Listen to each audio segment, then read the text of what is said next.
So hi everyone, welcome back to my YouTube channel. और आज की जो वीडियो है वो भी बहुत ज़्यादा डिमांडिंग वीडियो थी, क्योंकि मुझसे बार बार लोग पूछ रहे थे कि मैम अव्यय पे किस तरह से क्वेश्चन आएंगे, कैसे पढ़ें हम अव्यय को, क्या आएगा उसमें से, क्या नहीं आएगा, क्या करना है क्या नहीं करना है। तो ठीक है, बिल्कुल लोड मत लो, मैं आ गई हूँ, वीडियो में सब बताने वाली हूँ। ठीक है, तो सबसे पहले अव्यय से जो है वो 5 मार्क्स का क्वेश्चन आता है। कितने मार्क्स का? 5 मार्क्स का क्वेश्चन, और 5 मार्क्स का गारंटी से आता है, क्योंकि जो न्यू सिलेबस है उसमें बताया गया है अव्यय से क्वेश्चन आना है 5 मार्क्स का। ठीक है, अब हमारा सवाल ये उठता है कि 5 मार्क्स का क्वेश्चन जो है वो कैसे आएगा क्वेश्चन। तो जिसमें बताया गया टाइप 1 एंड टाइप 2। टाइप 1 ये बोल रहा है कि हमको जो है वो अव्यय बता देगा, जो एग्जामिनर है वो हमको 5 अव्यय दे देगा और बोल देगा इन अव्यय को लेके जो है 5 सेंटेंस बना दो। ठीक है, ये टाइप 1 हो गया। दूसरा जो है टाइप 2। टाइप 2 के अंदर ये दिया रहेगा कि 5 हमको फिलिंग द ब्लैंक्स दिए रहेंगे, चॉइस भी वो 5 बता देगा। अब वो बोलेगा कि इसमें से अव्यय को आइडेंटिफाई करो। ठीक है, एक तो ये बन गया। दूसरा ये हुआ कि फिलिंग द ब्लैंक्स टाइप का जो है क्वेश्चन रहेगा, लाइक तुमको 5 सेंटेंस दिए, 5 सेंटेंस में से बोलेगा हर सेंटेंस में से अव्यय को आइडेंटिफाई करो। ठीक है, देन एक जो है इसी का सब टाइप समझ लो कि वो तुमको क्या रहेगा, 5 फिलिंग द ब्लैंक्स टाइप के क्वेश्चन देगा एंड उस फिलिंग द ब्लैंक्स के अंदर वो 5 अव्यय भी दे देगा। अब बोलेगा कि ये 5 अव्यय इन कौन से 5 सेंटेंस के अंदर लगते हैं। ठीक है, तो अब हमको अव्यय कैसे पता चलेगा कि हम क्या करें अव्यय के अंदर? उसके लिए तुमको जो है अव्यय की मीनिंग पता होनी चाहिए। जो जितने भी अव्यय हम पढ़ रहे हैं उन सब अव्यय की जो है मीनिंग लर्न रखना। ठीक है, तो तुम लोग ईजिली जो है अव्यय को आइडेंटिफाई भी कर सकते हो, या फिर अव्यय का अगर वो फिलिंग द ब्लैंक्स टाइप के क्वेश्चन बोले तो वो भी तुम लोग सॉल्व कर सकते हो। अब दूसरा क्वेश्चन हमारे ये होता है कि अव्यय होता क्या है।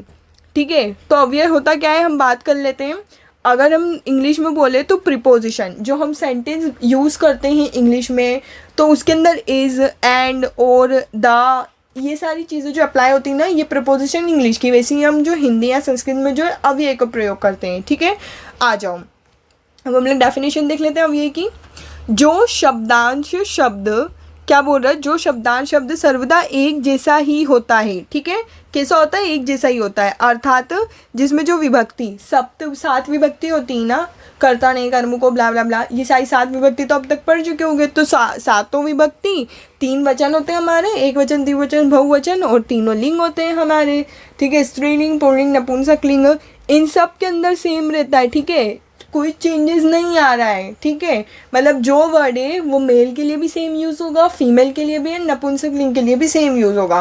वो 7 विभक्ति में भी सेम चलेगा, वो तीनों वचनों में भी सेम चलेगा। उसको क्या बोलते हैं हम? अव्यय बोलते हैं। अब आ जाते हैं हम लोग अव्यय पढ़ लेते हैं। यहाँ तक कि वीडियो समझ आई हो, अच्छी लगी हो तो चैनल को सब्सक्राइब करो, वीडियो को लाइक करो। ठीक है, और वीडियो को एंड तक पूरा देखना। अब हम बात करते हैं, सबसे पहले हमारा है चा अव्यय। कौन सा अव्यय है? चा अव्यय। चा अव्यय जो है उसका अर्थ क्या होता है? और। क्या होता है? और। ठीक है, और ये वाला जो है इंग्लिश में और समझ आ रहा है नहीं, ये वो डायरेक्शन वाला और नहीं, ये और वाला और है। ठीक है, तो इसका सेंटेंस देखो। इसका सेंटेंस हमने बनाया है चरकः सुश्रुत चरक सुश्रुत वाग्भट चा आयुर्वेद से आचार्य संति। ठीक है, तो ये चा अव्यय का हमने प्रयुक्त करा है। अब तुमको एक प्रो टिप और बताती हूँ मैं। ठीक है, मान लो अगर उन्होंने तुमको अव्यय दे दिया, अपने को खुद को सेंटेंस लिखना है। ठीक है, तो अब क्या करोगे? तो एक हिंट ये बताती हूँ कि जो अव्यय हैं वो बहुत ज़्यादा बार जो है वो श्लोक में भी यूज़ होते हैं। तो कितने ऐसे श्लोक होंगे जो तुमको ऑलरेडी लर्न होंगे और उन अव्यय का प्रयोग हो रहा होगा उन श्लोक में। जैसे मैं एग्जांपल बताऊँ, जैसे चा अव्यय है। ठीक है, तो मुझे एक बेसिक सा श्लोक याद है जिसने अष्टांग का फर्स्ट चैप्टर के अंदर जो 6 रस बताए हैं, उन 6 रस की बात करी होगी। तो उसका श्लोक है हमारा, रसा स्वादु अम्ल लवण तिक्त उष्ण कटु और कषाय वाला। कटु इज उष्ण एंड देन कषाय रस, और ये सारे जो द्रव्य के अंदर आश्रित रहते हैं। चा यथा पूर्व बलावह, तो चा अव्यय का प्रयोग जो है श्लोक के अंदर हो रहा है। ऐसे जो श्लोक तुमको याद आए कि फलाना अव्यय जो है फलाने श्लोक में यूज हो रहा है, तो तुम लोग को क्या करना है, वो श्लोक को लिख देना एग्जाम में, टेंशन फ्री। ठीक है, तो ऐसे ही करना है हमको, और अव्यय का जो मीनिंग है वो हमको पता होना चाहिए। जैसे चा का अर्थ जो है वो और होता है। ठीक है, नेक्स्ट हम देख लेते हैं हमारा अपि अव्यय। अपि अव्यय का अर्थ क्या होता है? भी के अर्थ में, जिसका हमने सेंटेंस बनाया है इत्यम अधिक मनोज्ञा वल्कलेन अपि तन्वी। ठीक है। नेक्स्ट है हमारा खलु अव्यय। खलु अव्यय जो है वो निश्चय के अर्थ में यूज़ होता है। ठीक है, जिसका हमने सेंटेंस बनाया है, शरीर माध्यम खलु धर्म साधनम। अगर खलु अव्यय का अर्थ तुम्हें पता होगा, तुम फिलिंग द ब्लैंक्स अच्छे से कर लोगे कि फलाना सेंटेंस हमको दे दिया है, अब हम उसमें अव्यय को फिल करना है कि इस सेंटेंस में कौन सा अव्यय अप्लाई हो रहा है। तो अगर तुमको खलु का अर्थ पता होगा कि वो निश्चय के अर्थ में होता है, तब तुम लोग सेंटेंस में ईजिली अव्यय को फिल कर दोगे। ठीक है। नेक्स्ट हमारा ही अव्यय। ही अव्यय जो है वो हेतु के अर्थ में प्रयुक्त होता है, जिसका सेंटेंस हमने एक एग्जाम्पल के लिए बनाया है, अग्नि अग्नि ई हतिमो धूमो ही दुष्यते। ठीक है। नेक्स्ट हमारा तू अव्यय। तू अव्यय जो वो लेकिन के अर्थ में प्रयुक्त होता है। मैं बार बार बोल रही हूँ कि अव्यय का जो मीनिंग है वो ही इम्पॉर्टेंट है सबसे ज़्यादा। ठीक है। तो तू अव्यय जो वो लेकिन के अर्थ में प्रयुक्त होता है, जिसका हमने अगेन सैम्पल के लिए एक एग्जाम्पल बनाया था, एकदा तू प्रतिहारी समुपेत्य अब्रिवृत निपम। ठीक है। नेक्स्ट हमारा एव अव्यय। एव अव्यय जो है वो ही के अर्थ में प्रयुक्त होता है। देन विना अव्यय विना के अर्थ में प्रयुक्त होता है। ठीक है। उच्च अव्यय ऊंचे के अर्थ में। अब थोड़ा सा कॉमन सेंस की भी बात है कि कुछ अव्यय ऐसे हैं जिनको तो पढ़ के ही हमको समझ आ रहा है, जैसे ये उच्च को देख लो तो समझ आ रहा है ना, ऊंचे के अर्थ में।